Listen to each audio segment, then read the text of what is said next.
வணக்கம். Gold, silver mutual ஃபண்ட்ஸ்ல நீங்க invest பண்ணியிருக்கீங்கன்னா, கண்டிப்பா இந்த வீடியோவ மிஸ் பண்ணாம பாருங்க. ரொம்ப இம்பார்ட்டன்ட் மேட்டர். முதல் விஷயம் என்னன்னா, இந்த கோல்ட், சில்வர் மியூச்சுவல் ஃபண்ட் ஸ்கீம்ஸ்ல அவங்க பிரைஸ வந்து எந்த அண்டர்லையிங்ல இருந்து பிரைஸ வந்து கால்குலேட் பண்றாங்க. ஃபர்ஸ்ட்டு விஷயம் இத தெரிஞ்சுக்க போறோம். ஆ இந்தியன் மார்க்கெட்ல இருக்கிற பிரைஸோட இன்கிரீஸ் ஆகுற, ஃபால் ஆகுற அந்த பிரைஸ வச்சு கால்குலேட் பண்றாங்களா? இல்ல குளோபல் மார்க்கெட்டா? எப்படி அத கால்குலேட் பண்றாங்க? இத பத்தி ஃபர்ஸ்ட்டு தெரிஞ்சுக்க போறோம். செபி 2வது செபி அதிரடியா ஒரு சேஞ்சஸ் இதில பண்ணியிருக்கிறாங்க. இந்த சேஞ்சஸ் என்ன? இதனால என்ன இம்பாக்ட் இதுக்கப்புறம் வர சான்சஸ் இருக்கு? இத தான் பார்க்க போறோம். இது வந்து ஒரே ஒரு விஷயம் சொல்லணும்னா, மியூச்சுவல் ஃபண்ட் இன்வெஸ்டர்ஸ்க்கு இது ஒரு பெனிஃபிஷியலான ஒரு சேஞ்சஸ் அப்படின்னு சொல்லலாம். அது என்னன்றத ஒன் பை ஒன்னா நம்ம பார்க்க போறோம். சென்னை ட்ரேடிங் அகாடமி தமிழ்ல ஸ்டாக் மார்க்கெட்ட நீங்க ஈஸியா லேர்ன் பண்ணணும்னா, இந்த சேனல் சப்ஸ்கிரைப் பண்ணி ஒவ்வொரு வீடியோ நீங்க லைவா வாட்ச் பண்ணணும் அப்படின்னா, லைக் பண்ணுங்க. இதுல இன்னொரு விஷயம் என்னன்னா, என்னோட டெலகிராம் குரூப்புக்கான லிங்க்கும் டிஸ்கிரிப்ஷன்ல இருக்கு. இந்த வீடியோ பத்தின ஃபீட்பேக் இல்ல உங்களோட கொஸ்டின்ஸ் மார்க்கெட்ட பத்தின டீட்டெயில்ஸ் நீங்க தெரிஞ்சுக்கணும் அப்படின்னாலும், என்னோட வாட்ஸ்அப் நம்பர் டிஸ்கிரிப்ஷன்ல இருக்கு. கிளிக் பண்ணி ரெஜிஸ்டர் பண்ணிக்கலாம். இப்போ வீடியோக்குள்ள போகலாம்.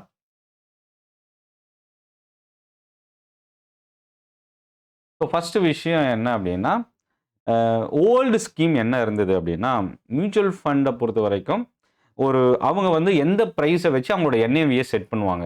எவ்ரி டே குளோசிங்ல ஒரு என்ஏவி இருக்கும். எந்த மியூச்சுவல் ஃபண்ட் ஸ்கீமா இருந்தாலும். என்னன்னா, அந்த என்ஏவி வந்து ப்ரீவியஸ் டே வாலடைலுக்கு அப்புறம் இன்னைக்கு என்ன சேஞ்சஸ் நடந்திருக்கோ, அத பொறுத்து அந்த என்ஏவி டே டு டே மாறிக்கிட்டே இருக்கும்.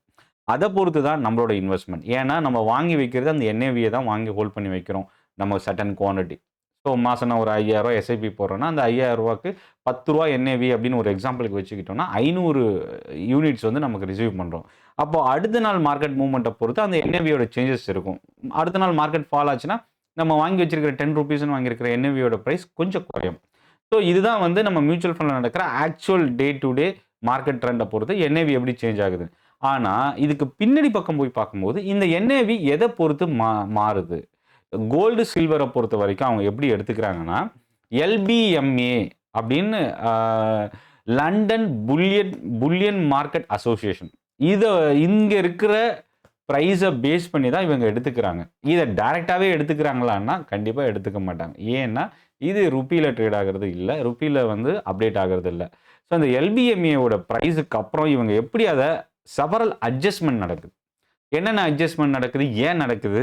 முதல் விஷயம் என்னன்னா, மெட்ரிக் கன்வர்ஷன் நடக்குது. என்னன்னா, அங்க ஒரு வெயிட்ல ட்ரேட் ஆகும். இங்க நம்ம ஒரு யூனிட்டுக்குன்னு கால்குலேட் பண்ணும்போது, அந்த வெயிட்டோட இது வந்து சேஞ்சஸ் இருக்கும்.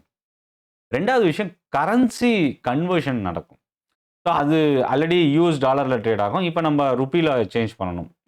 அடுத்தது டிரான்ஸ்போர்டேஷன் காஸ்ட். அப்ப இதுல இன்னொரு விஷயம் நம்ம கவனிக்க வேண்டியது என்னன்னா, இந்த பிசிக்கல் கோல்ட் அண்ட் சில்வர் நம்ம இடிஎஃப்ல இன்வெஸ்ட் பண்ணாலும், மியூச்சுவல் ஃபண்ட்ல இன்வெஸ்ட் பண்ணாலும், பேக்கப் வந்து அந்த ஏஎம்சி ஹோல்ட் பண்ணியிருப்பாங்க. இப்ப என்னன்னா, இந்த மெட்ரிக்ஸ் இன்கேஸ் இந்த எல்பிஎம்ஏ ஓட பிரைஸ எடுத்து ஃபர்ஸ்ட்டு மெட்ரிக்ஸ் சேஞ்சஸ் நடக்கும். கரன்சியோட கன்வர்ஷன் நடக்கும். ரூபில டாலர்லேருந்து ரூபில மாறும். அடுத்தது டிரான்ஸ்போர்டேஷன் சேஞ்சஸ் அதுக்கான ஒரு காஸ்ட் இருக்கு. 4வது கஸ்டம் டியூட்டி இருக்கு. அப்புறம் இன்கேஸ் எனி அப்ளிகபிள் டாக்ஸ் எதா இருந்தா அந்த டாக்ஸு. அதுக்கு ரொம்ப முக்கியமானது அது. அதுக்கப்புறம் பிரீமியமா இல்ல டிஸ்கவுண்ட்டா? இது எல்லாமே சேஞ்சஸ் நடக்கும். இதுக்கப்புறம் தான் அந்த கோல்ட் அண்ட் சில்வர் பிரைஸ் என்னன்றது நமக்கு இங்க எவ்ரிடே சேஞ்சஸ பொறுத்து நடக்கும். இப்போ இதெல்லாம் பார்த்துட்டு தான் செபி என்ன பண்ணியிருக்கிறாங்கன்னா, ஒரு சேஞ்சஸ் எடுத்துட்டு வந்திருக்கிறாங்க. என்னன்னா, இனிமேல் ஆ mutual fund companies gold and silver பிரைஸ வந்து ஃபாலோ பண்றதுக்கு நீங்க குளோபல் மார்க்கெட்லயோ, எல்பிஎம்ஏவையோ அந்த பிரைஸ எடுத்துக்க தேவையில்ல. கோல்ட் ஸ்பாட் பிரைஸஸ் அப்படின்னு சொல்லிட்டு, இது வந்து ரெகக்னைஸ்ட் இந்தியன் ஸ்டாக் எக்ஸ்சேஞ்சஸ்னுடைய இந்த பிரைஸ தான் இனி எடுத்துக்கணும்னு சொல்ட்டாங்க.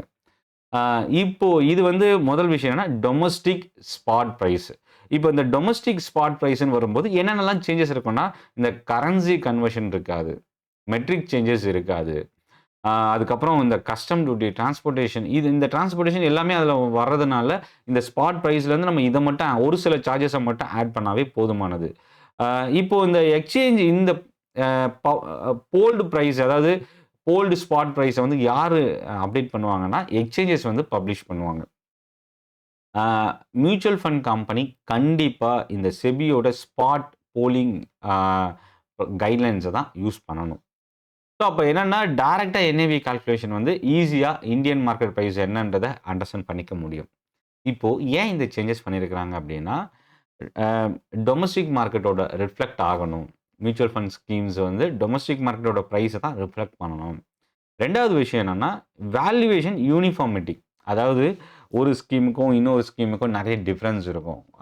அதில் வந்து நிறைய டேக்ஸ் சார்ஜஸ் அதர் அந்த கன்வர்ஷனில் வந்து நிறைய சேஞ்சஸ், நிறைய ப்ரைஸஸ் பர்சன்டேஜ் வைஸ் மாறுறதுனால ஒரு ஏஎம்சிக்கும் இன்னொரு ஏஎம்சிக்கும் நிறைய டிஃப்ரென்ஸ் இருக்கிறதுனால இந்த வேல்யூவேஷன் வந்து எக்ஸாக்டாக ஒரு ஏஎம்சியில் ஒரு ஸ்கீம் டு இன்னொரு ஸ்கீம் வந்து நிறைய டிஃப்ரென்ஸ் வர்றதுக்கு வாய்ப்பு இருக்குது. இனி அந்த டிஃப்ரென்ஸு பெரிய அளவுக்கு வர்றதுக்கு வாய்ப்பு இல்லை. ஸோ இப்போ என்னென்னா enhanced transparency, regulatory alignment. So அப்போ என்னென்னா எல்லாமே செபியோட கண்ட்ரோலுக்குள்ளே இப்போ வந்துடுது. செபியோட கண்ட்ரோலுக்குள்ளே வரதுனால ப்ரைஸு சேஞ்சஸு என்ன ப்ரைஸ்லேருந்து என்ஏவி ஸ்கீம்ஸ் எப்படி மாறுது, அவங்க எப்படி கால்குலேட் பண்ணுறாங்க, எல்லாமே அண்டர் ரெகுலேஷன்ஸ் பிலோவில் வந்துடுது. ஸோ அப்போ என்னென்னா இது ஒரு ஸ்டாண்டர்டைஸ் பண்ணுறதுனால என்னென்ன அட்வான்டேஜஸ் இருக்குது, இது யார் வந்து ரொம்ப இம்பார்ட்டன்ட் அப்படின்னா gold mutual fund investors, silver E T Fs, commodity fund investors, portfolio managers, financial advisors, இவங்க எல்லாருக்கும் இது ரொம்ப ஒரு இம்பார்ட்டன்ட் சேஞ்சஸாக நம்ம பார்க்கலாம். இதில் என்னென்ன ஃபைனலாக இருக்கிற கன்க்ளூஷன் என்னென்னா transparency, domestic price discovery, regulatory alignment. So ஒரு ரெகுலேஷன்ஸ்க்கு பிலோவில் ஒரு கம்ப்ளீட் கண்ட்ரோல் வந்து ரெகுலேட்டர் எடுத்துக்கிறது இன்னொரு பாசிட்டிவ் மூமெண்ட்டாக இன்வெஸ்டருக்கு நம்ம பார்க்க முடியுது. இந்த வீடியோ பற்றின மேலும் உங்களோட டவுட்ஸ் இல்லை கொரீஸ் இருந்தாலும் உங்கள் ஃபீட்பேக்கை நீங்கள் கமெண்ட்டில் போஸ்ட் பண்ணுங்கள். என்னோடய வாட்ஸ்அப் நம்பர் டிஸ்கிரிப்ஷனில் இருக்குது. மார்க்கெட் பற்றின டீட்டெயில் இல்லை உங்களுக்கு என்ன சந்தேகம் இருந்தாலும் நீங்கள் என்னோடய வாட்ஸ்அப்பில் நீங்கள் எனக்கு காண்டாக்ட் பண்ணலாம். இன்னொரு விஷயம் என்னென்னா என்னோடய Telegram group market news, stock updates நீங்கள் ரிசீவ் பண்ணணும் அப்படின்னாலும் அதோட குரூப் லிங்க்கு நான் ஷேர் பண்ணியிருக்கேன். டிஸ்கிரிப்ஷனில் இருக்குது, யூஸ் பண்ணிக்கலாம். நன்றி, வணக்கம்.